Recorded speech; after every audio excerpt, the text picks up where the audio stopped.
Everyone, welcome back to my YouTube channel. मेरा नाम है कामिनी सिंह और आज हम करने वाले हैं कक्षा 9वीं की वर्कशीट नंबर 3 जो कि साइंस सब्जेक्ट की है।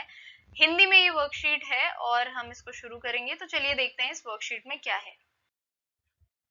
ये जो वर्कशीट नंबर 3 है ये भी किस टॉपिक पर है? ये है कोशिका विषय पर और ये आपके चैप्टर 5 का विषय है, यानी कि चैप्टर नंबर 5 जो है जीवन की मौलिक इकाई, जिसकी वीडियोस ऑलरेडी इस चैनल पर हैं। आप उनको जाके प्लेलिस्ट में चेक कर सकते हैं। हिंदी और इंग्लिश दोनों में ही पूरा चैप्टर डिस्कस किया गया है, तो उससे ये वर्कशीट्स आई हुई हैं। अब इन्होंने एक कहानी के ढंग में ये दे दिया है। रीना अपने घर के पीछे पार्क में खेल रही थी, ठीक है। उसके आसपास की विशाल विविधता ने उसका ध्यान खींचा, यानी कि उसके आसपास की बहुत सारी अलग अलग चीजें थी जिसने उसका ध्यान अपनी ओर आकर्षित किया, चाहे वे सजीव हो या निर्जीव, यानी कि कुछ चीजें जीवित भी होती हैं, कुछ चीजें निर्जीव। सभी चीजों ने अपना उसका ध्यान आकर्षित किया। फिर उसने जीवित जीवों पर ध्यान केंद्रित किया, यानी कि जो चीजें जीवित हैं उस पर उसने अपना ध्यान केंद्रित किया, जैसे कि छोटे कीड़े, तितलियां और यहाँ तक कि उसके सभी दोस्त। उसके सभी दोस्त कौन होंगे? उसके सभी दोस्त इंसान होंगे, है ना। तो इंसान भी किस में आ गए? जीवित लोगों में। तब उसने अपने चारों ओर सभी पौधों को भी देखा, पेड़ों को भी देखा, झाड़ियों को भी देखा, जो कि ये भी सारी चीजें सजीव थी। अब उसको लगा क्या कि ये सारे भिन्न क्यों हैं, भिन्न कैसे हैं, क्यों ये अलग अलग दिखाई दे रही हैं हमें। यह वास्तव में मूल संरचना, जिसे कोशिका कहते हैं, की वजह से भिन्न है। यानी कि जो मूल संरचना है, पिछले जो वर्कशीट थी उसमें हमने देखा था कि जो मूल संरचना होती है किसी भी जीवित प्राणी की, वो क्या होती है? कोशिका। कोशिका से मिलकर ही सभी जीव बने हैं। तो ये जो मूल संरचना है ये सभी में अलग अलग तरह की होती है, इसलिए अलग अलग दिखाई देते हैं। अब कोशिकाएं दो प्रकार की हो सकती हैं। एक तो जंतु कोशिका, यानी कि जानवरों में जो पाई जाएंगी वे जंतु कोशिका। पादप कोशिका, यानी कि जो पौधों में पाई जाएंगी वो पादप कोशिका। और फिर उसके दिमाग में कक्षा में लगा चार्ट पर उसका ध्यान गया। कक्षा में ये कोई चार्ट लगा होगा जिस पर ये चित्र बना होगा। अब ये जो आप चित्र देख रहे हैं ये किसका है? जंतु कोशिका का, ठीक है। ये जंतु कोशिका का चित्र है। इसमें गोल्जी काय है, लाइसोसोम्स हैं। इन सब के बारे में आपको अगली वर्कशीट्स में पता चलेगा, या फिर आप जैसा कि मैंने कहा प्लेलिस्ट में आपको वीडियोस मिल जाएंगी। कोशिका द्रव्य है, गुणसूत्र है, कोशिका झिल्ली, केंद्रक, केंद्रिका, रिक्तिका और माइटोकॉन्ड्रिया, ये सारी किसमें पाई जाती हैं? जंतु कोशिका में। अब पादप कोशिका का अगर आप चित्र देखें तो आपको कुछ अलग चीजें दिखाई देंगी या कुछ एक्स्ट्रा चीजें दिखाई देंगी। किससे? एनिमल सेल से, यानी कि जंतु कोशिका से। तो इसमें डिफरेंस क्या होता है, अंतर क्या होता है, ये देख लेते हैं। पादप कोशिका में कोशिका भित्ति पाई जाती है, जंतु कोशिका में कोशिका भित्ति नहीं पाई जाती है। कोशिका भित्ति क्या होती है?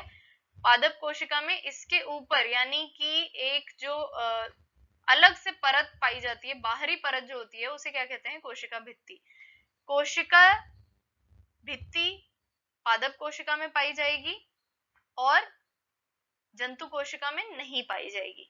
हरित लवक पाए जाते हैं, जैसे हम अंग्रेजी में क्लोरोप्लास्ट कहते हैं, वे पादप कोशिका में पाए जाते हैं और जंतु कोशिका में नहीं पाए जाते हैं। क्यों? क्योंकि हमें पौधे हरे दिखाई देते हैं हरित लवक की वजह से, और जंतु में हरित लवक नहीं पाया जाता है। सेंट्रोजोम अनुपस्थित होता है, ये एक इंपॉर्टेंट चीज है। सेंट्रोजोम किस में पाया जाता है? एनिमल सेल में, यानी कि जंतु कोशिका में। रिक्तिका बड़ी तथा संख्या में कम होती हैं, रिक्तिकाएं छोटी तथा संख्या में अधिक होती हैं। केंद्रक परिधि की ओर हो सकता है, अधिकांश जंतु कोशिकाओं में केंद्रक में होता है। यहाँ पर ये कुछ सेंटेंस गलत दिया हुआ है, ठीक है। देखिए ये कहना क्या चाहते हैं, पादप कोशिका में पहली चीज तो कोशिका भित्ति पाई जाती है, हरित लवक पाया जाता है, रिक्तिकाएं जो होती हैं वो बड़ी होंगी। यहाँ पर आपको ये रिक्तिका दिखाई दे रही होगी, ठीक है, ये बड़ी होंगी। और जो जंतु कोशिका होगी उसमें छोटी छोटी रिक्तिका होंगी और अधिक होंगी। इसमें बड़ी रिक्तिकाएं होती हैं पर वे कम होती हैं, ठीक है। उसके अलावा सेंट्रोजोम जो है वो एनिमल सेल में, यानी कि जंतु कोशिका में पाया जाएगा, पादप कोशिका में नहीं पाया जाएगा, जंतु कोशिका में पाया जाएगा। ये आपको याद रखने पड़ेंगे जितने भी डिफरेंसेस हैं। बहुत ही इंपॉर्टेंट क्वेश्चन है चैप्टर नंबर 5 का। केंद्रक परिधि की ओर होता है, यानी कि ये केंद्रक जो होगा ये जो है ये कोने में होगा, ठीक है। कोने में क्यों होगा? क्योंकि ज्यादातर जगह जो है, मान लीजिए ये पादप कोशिका है तो ज्यादातर जगह इसका जो है वो रिक्तिका ले लेती है, और केंद्रक एक तरफ कोने में हो जाता है। लेकिन एनिमल सेल में यानी कि जंतु कोशिका में ऐसा नहीं होता, रिक्तिकाएं छोटी छोटी होती हैं और जो केंद्रक है वो बीच में होता है। ठीक है, आई होप आपको ये डिफरेंसेस समझ में आ गए होंगे। अब जो सवाल पूछे गए उनको देख लेते हैं। पादप कोशिका और जंतु कोशिका का चित्र बनाइए। चित्र आप लोगों ने देख लिया। जंतु और पादप कोशिका में 3 अंतर बताइए। 4-5 अंतर हैं, इसमें से कोई भी आपको 3 अंतर लिख देने हैं। क्लोरोप्लास्ट किस कोशिका में मौजूद होता है? मैंने आपको बताया था, ये हरित लवक कह रहे थे, उसको अंग्रेजी में क्या कहते हैं? क्लोरोप्लास्ट। और ये किस में होता है? पादप कोशिका में। ठीक है, ये चीज आपको ध्यान रखनी है। डिफरेंसेस में भी आप लिखेंगे और वैसे भी आपको ध्यान रखना है। लास्ट में इन्होंने कोविड के संदर्भ में उचित व्यवहार संबंधी संदेश लिखा हुआ है। 2 गज की दूरी अथवा 6 फीट की शारीरिक दूरी का पालन करना है। हमें एक दूसरे से दूर दूर रहना है।